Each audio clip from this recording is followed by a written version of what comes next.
Disampaikan oleh Mudakir selaku Kepala Dinas Kesehatan Pali bahwa Bupati Pali Heri Amalindo dan Sekda Pali Syahron Nazil tidak akan dilakukan vaksin dikarenakan pernah terpapar COVID-19.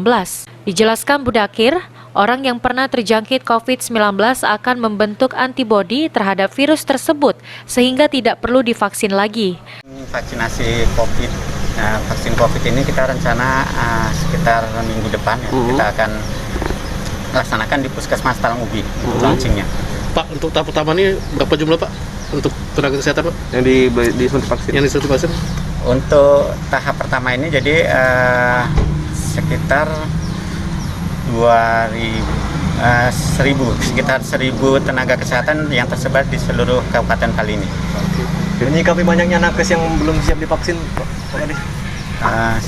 Saat ini untuk nakes yang belum bersedia divaksin sebenarnya mereka sudah ada alasan tersendiri ya. Salah satunya mungkin masih menyusui, memang itu tidak diperbolehkan. Dan di samping itu ada penyakit-penyakit lain seperti hipertensi, ada asma, seak, kanker, itu memang tidak diperbolehkan.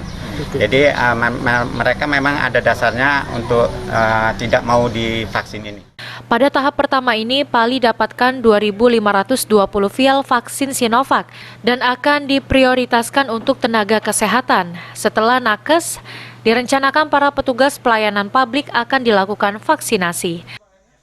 Aji, Pal TV.